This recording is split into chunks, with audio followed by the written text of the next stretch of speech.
La historia nuestra está llena de esos actos y palabras de autoritarismo, y ¿por qué no lo iba a tener el ejército? Yo lo que cuestiono mucho es que la decisión de aniquilamiento se la plantea causalmente como producto de las organizaciones de izquierda armada. Y yo digo que en la Argentina hay otros casos también, El Salvador, por ejemplo, son como dos ejes que se entrecruzan, pero no es que uno explica al otro.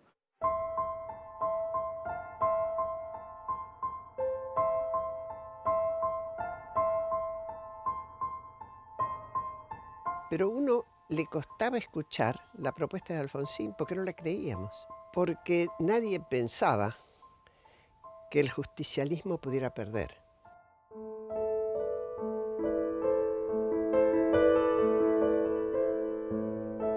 El objetivo es combatir a la subversión. Porque parecía que nunca iba a haber justicia. Yo creo que el objetivo no es combatir a la subversión. De últimas, aún con el terror, no se modificaron las estructuras sociales. Pero creo que sí, creo que el terror alteró gran parte, por de pronto alteró la distribución del ingreso.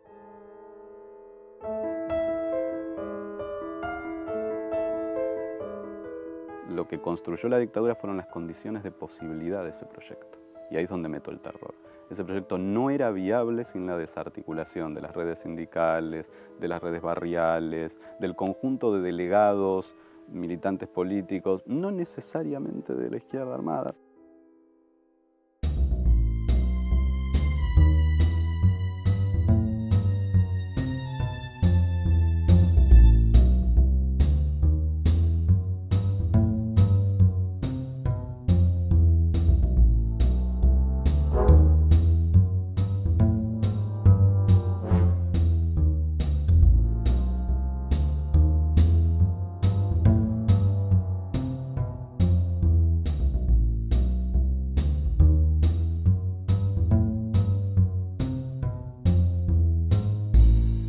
Tal vez sea bueno recordar qué es lo que pretendían los organismos de derechos humanos cuando la guerra de Malvinas precipitó la salida a la democracia, ¿no?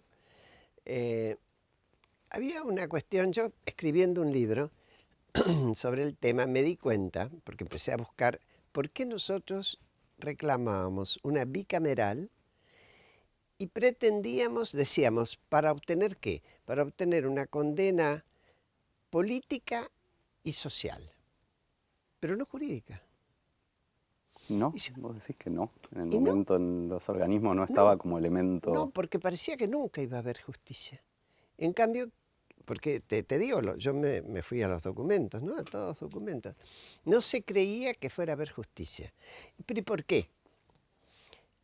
Porque nadie pensaba que el justicialismo pudiera perder. Y Luder, que era el candidato, había admitido la autoamnistía, que los militares se habían otorgado antes, ¿no? A partir de esa realidad, nosotros decíamos, bueno, pero los diputados, los senadores, que llamen a declarar y demás, aunque no haya justicia, que haya una condena. Sí, pero además por ahí la expectativa con la bicameral, por lo que yo recuerdo, aunque era chico, pero lo que recuerdo de las discusiones de ese momento era que la bicameral iba a poder tener más poder para reclamar documentación, para citar a funcionarios, era la a fantasía. militares. Me parece que era un poco el objetivo de la bicameral, era este. Era la fantasía. Ahora, lo citabas. ¿Y después qué?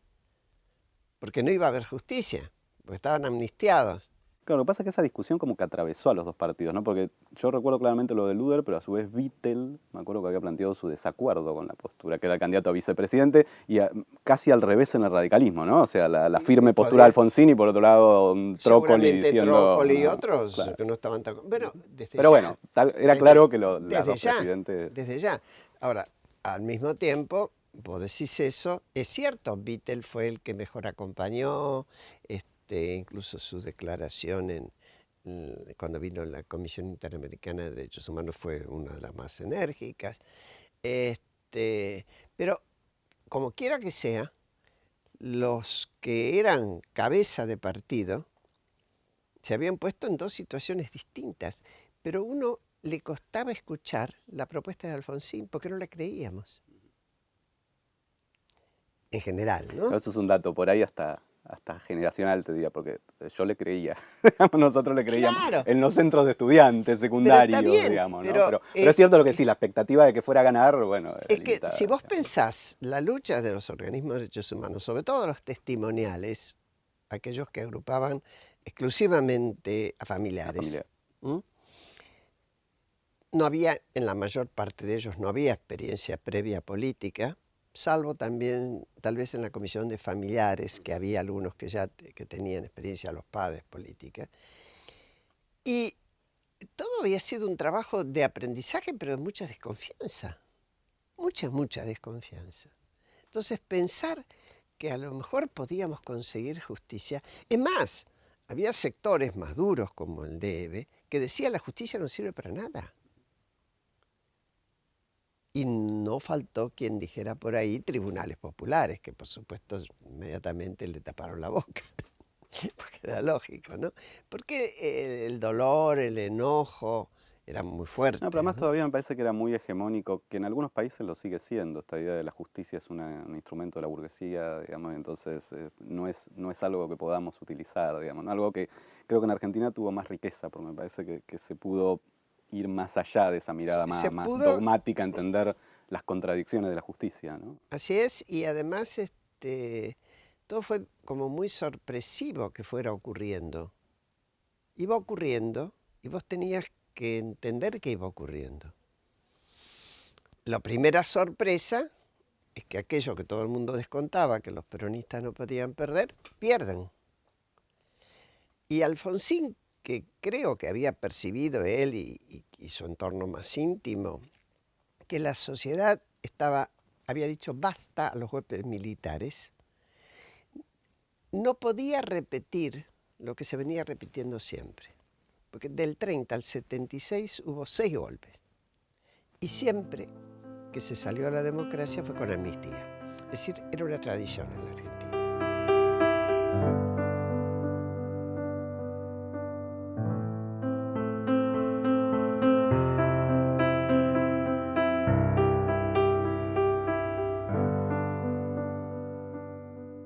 Porque para Luder se le hacía muy pesado resolver lo que había sido la contienda de base No, de no, es su propio rol, además. El su tema con propio Luder rol, también es que él participa, él, en todo por el supuesto. proceso de decisión del aniquilamiento, digamos. Pero antes, la confrontación entre el ala derecha y el ala izquierda del PJ, para poner como paradigmas Montoneros y la AAA, ¿no?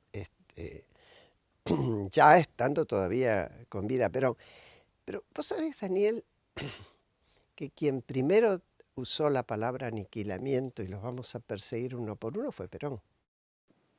Sí, depende, públicamente te podría decir, pero lo que es interesante, y ahí vamos a empezar algunos puntos por ahí de discusión, pero es lo Está rico, bien, digamos, ¿no? mejor. Es que vos tenés en documentos militares del 68, del 69, creo el más rico, el reglamento de operaciones psicológicas, que es noviembre del 68. Tenés la operatoria y la decisión de un aniquilamiento cuando no tenés ni Montoneros ni ERP, y tenés en el gobierno todavía la dictadura onganía, digamos, ¿no? Entonces lo No, que digo es, hay seguramente. como dos procesos que se dan cita que son distintos. Yo lo que cuestiono mucho es que la decisión de aniquilamiento se la plantea causalmente como producto de las organizaciones de izquierda armada. Y yo digo que en la Argentina hay otros casos también, El Salvador, por ejemplo, son como dos ejes que se entrecruzan, pero no es que uno explica al otro. No, pero Creo que la decisión de desatar el terror en la Argentina tiene que ver con destruir algunas de las características que había construido, yo diría, el peronismo en un sentido, la lucha popular en otro, que eran inaceptables bueno, en los 60 y 70. si vos te querés ir más atrás, Ujú. vayámonos al 55. Porque el 55, el golpe de lo que se llamó la Revolución Libertadora, en realidad el destino era eliminar al peronismo. Y eliminar al peronismo como partido político, pero también como identidad política. Fueron 18 años de extrema violencia. Y fallidos. Y, Y creo que y esto es sí, lo que está en los documentos militares. cierto, Que sin terror, fallidos. absolutamente fallidos. porque se recomponía o porque, si vos pensás, Frondizi e Ilia, dos presidentes, uno ex radical, pero de una vertiente desarrollista, pero que venía del radicalismo, e Ilia netamente radical, cuando ambos avanzan en el intento concreto, en el caso de Frondizi, de legalización del peronismo, le dan un golpe. Sectores que eran realmente muy antiperonistas. La paradoja mayor es que muchos de los que fueron comandos civiles en la Libertadora terminaron llorando sus hijos montoneros muertos, ingresados en la violencia por el nacionalismo católico sacudido por la teología de la liberación, ¿no? Muy fuertemente sacudido. Pero la realidad es que después del 73, elección de Perón, ante el golpe de Azul, que da el ERP, manda un radiograma a toda la familia militar perjudicada por el tema, y les dice, les promete que se va a vengar, no usa la palabra venganza, pero sí usa la palabra aniquilación y los vamos a perseguir uno por uno. Es decir, casi como el 5 por 1, no va a quedar ninguno, todo eso se vuelve a repetir. La historia nuestra está llena de esos actos y palabras de autoritarismo, y ¿por qué no lo iba a tener el ejército? Tal vez para mí, y no sé qué opinás vos, la enorme diferencia fue que se decidieron a ingresar en la pérdida del profesionalismo utilizando los métodos que usaba la policía.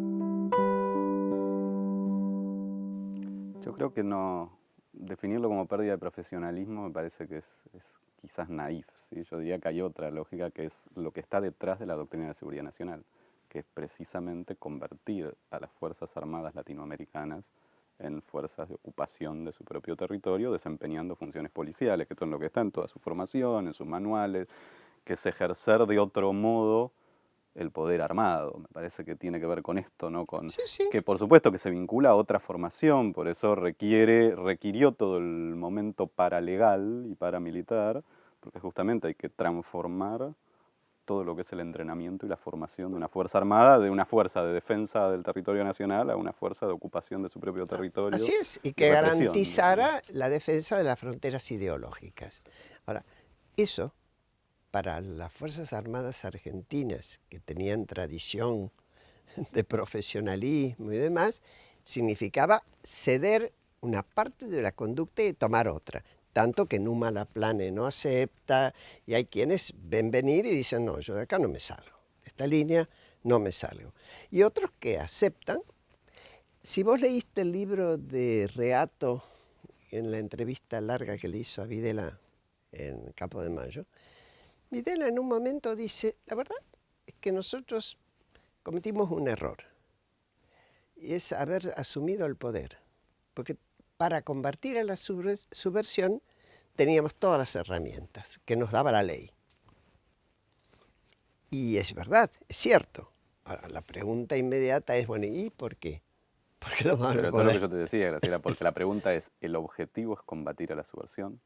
Y creo que es el error de muchas perspectivas, ¿eh? O sea, yo creo que el objetivo no es combatir a la subversión. Yo creo que es uno de los objetivos. El objetivo es objetivos. aterrorizar a la población argentina y transformar el patrón de acumulación, las relaciones sociales. O'Donnell lo dijo de un modo muy interesante, Guillermo O'Donnell, cuando plantea esta idea de lo que él llama liberación de los microdespotismos, ¿no? Esto es decir, que es pensar cómo el terror transforma nuestras relaciones sociales. Y esto lo aprende el mundo a partir del nazismo, lo experimenta la CIA en los 50 y en los 60 en todos sus laboratorios y sus trabajos con la Universidad McGill, el trabajo en neurociencia, y lo implementan ejércitos en América y fuera a partir de la doctrina de seguridad nacional. Yo creo que no estamos diciendo cosas diferentes, ¿eh? No. Yo Matices, creo que es así. En todo caso, yo te digo cuál fue el resultado de esa forma de ir aceptando ese camino y haber modificado conductas, haber establecido que bueno, la ley no tenía valor. Y el mismo Videla, en el libro que yo cité de Seferino Reato, que se llama Solución, no se llama Solución Final, Disposición Final. Inmediatamente 2 o 3 párrafos después que afirma esto, dice, pero había que cambiar la matriz de la sociedad, la política, es decir, empieza a decir, acá había un proyecto político, que no era solamente cumplir con nuestra profesionalidad, que era, en todo caso, combatir a la guerrilla, pero porque además, es una cuestión, cualquier Estado, y un Estado democrático elegido, el caso de Isabel, que bueno, quedó ahí porque se murió el marido, pero de hecho había sido elegida como vicepresidente, tiene derecho a defenderse de quienes quieren subvertir el orden. Está aceptado en todos lados. Es decir, que el operativo Independencia, por ejemplo, no hubiera sido tan exótico ni loco, si no hubiera sido que cuando se aplica a fondo es tras un golpe de Estado. Se acabó el gobierno legal y legítimo. Ahí sí estamos diciendo algo distinto y por ahí vamos a ir llegando al 83 otra vez porque es lo que después se discute a partir del 83 en adelante. Porque seguís pensando en la matriz de, cuando decís tiene legitimidad para combatir la subversión, en la matriz de lo que viene a ser la represión es de un modo, que es un poco el discurso del nunca más, ¿no? O sea, de un modo exagerado, de un modo inaceptable, de un modo ilegal, de un modo extremo, viene a combatir o enfrentar o defenderse del desafío al orden social, ¿sí?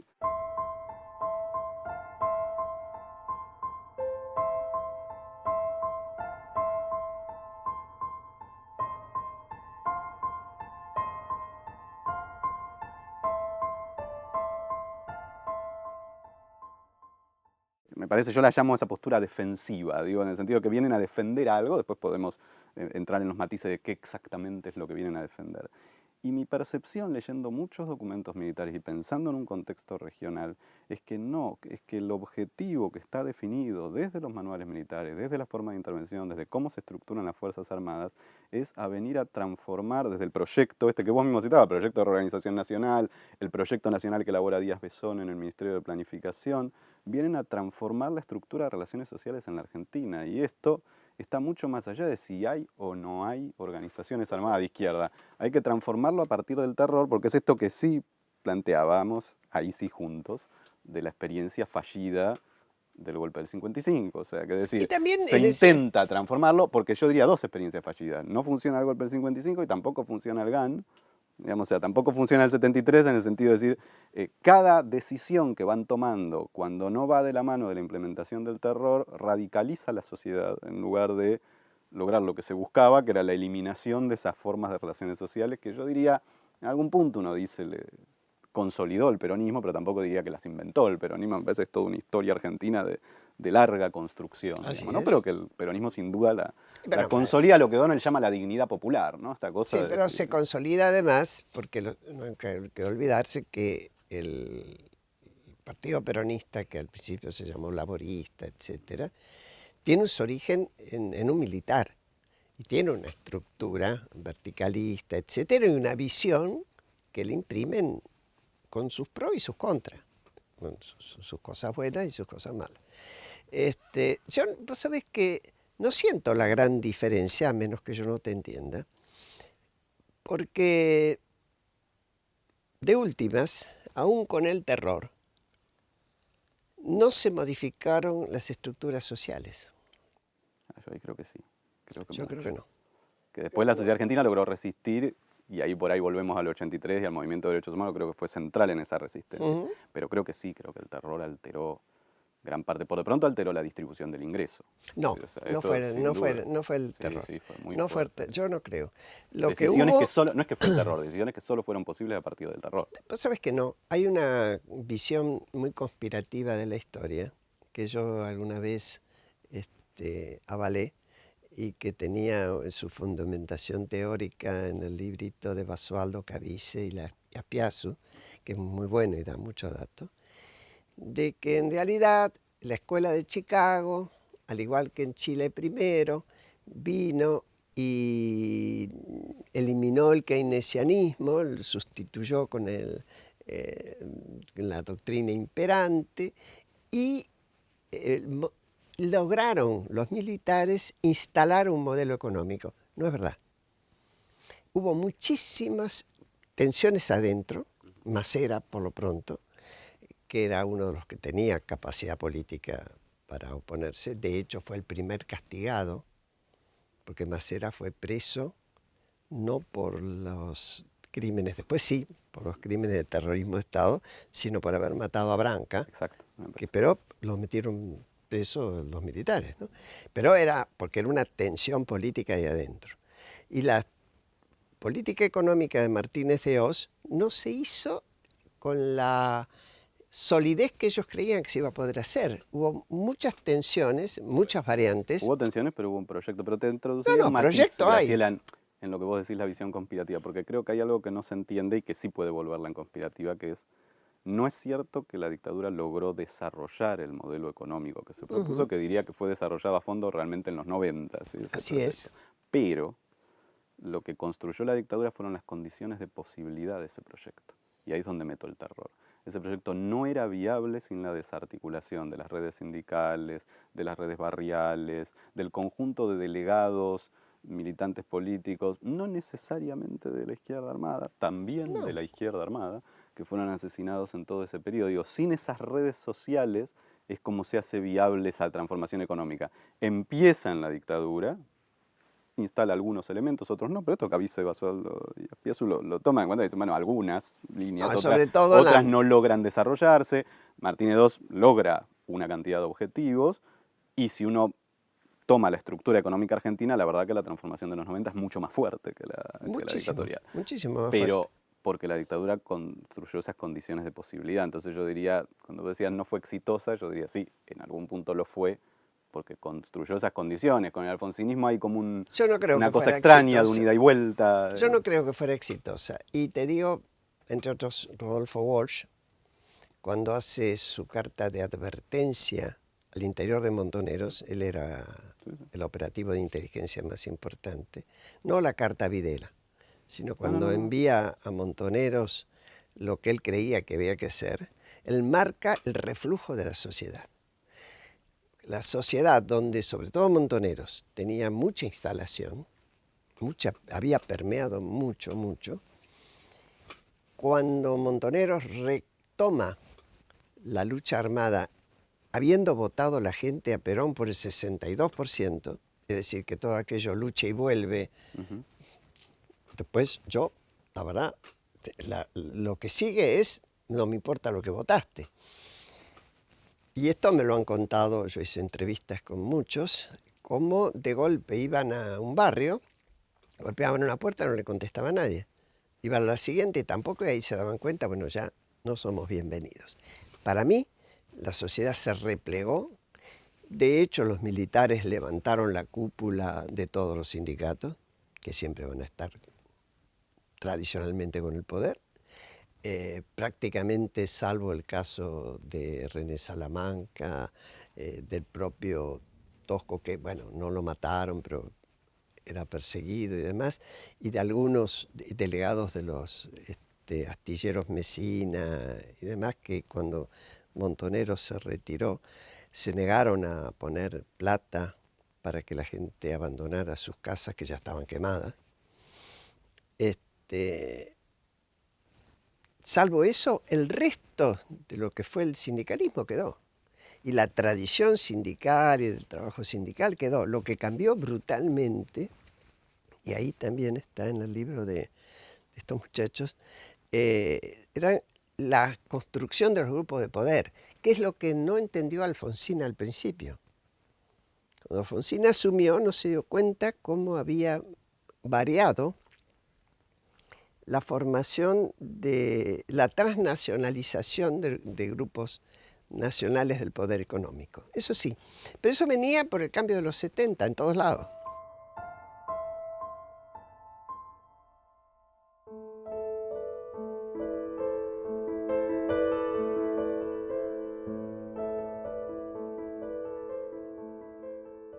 que buscaba el proceso represivo no era solo ni fundamentalmente a los miembros de organizaciones armadas de izquierda, ni tampoco a inocentes, sino a quienes llevaron a cabo acciones políticas, estudiantiles, Bueno, dame sindicales, ejemplo, dame sociales, ejemplo. los Dame delegados ejemplo. sindicales, digo, empezar a analizar, digo, lo que ha hecho había? Inés, lo que ha hecho Inés ¿Pero Izaguirre, por cuántos ejemplo, había? analizar ¿Hiciste la mayoría, sí, ¿No? la mayoría. No. La mayoría de La los mayoría fueron desaparecidos son, estudiantes exacto, delegados universitarios. estudiantiles, delegados No, sindicales, eran delegados barriales, universitarios miembros. profesionales, eran universitarios y profesionales. Las dos corrientes fuertes de los dos sectores, de los dos grupos armados más, donde además se fueron agrupando los más chicos, incluso algunos que venían de la resistencia peronista, y después hablamos de la resistencia peronista, se habían formado en la universidad,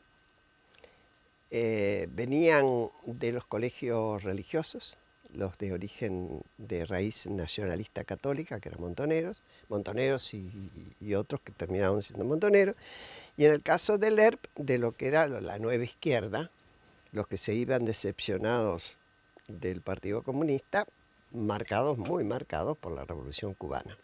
Muy marcado. Ahora, la Revolución Cubana no te marcaba a un delegado obrero. La Revolución Cubana era de gente que tenía acceso a Debré, a todos los ideólogos de eso. Y eso venía fue en todos los países acá, todos los países de alrededor. Fue en nuestro país y tal vez fue la explicación de por qué, no tal vez, yo estoy segura de que es así, hubo una capacidad de reacción muchísimo mayor acá que en Guatemala, por ejemplo, donde ahí sí el ataque era a los indígenas. Acá la reacción de la clase media, si vos mirás los organismos de derechos humanos, éramos todos clase media y clase media profesional, y algunos viniendo de la más neta derecha, peronista, y de la democracia cristiana. Es decir, gente que conocía sus derechos, que conocía los resortes para llegar a los organismos internacionales y que lo puso en juego. Pero lo interesante de analizar el conjunto de víctimas, digo, desde el primer reporte de Nunca Más hasta los trabajos que ha hecho, que Inés la conoces de la Asamblea, Inés Izaguirre, digamos, que ha hecho todo el trabajo de seguimiento de las identidades, las identidades de los desaparecidos.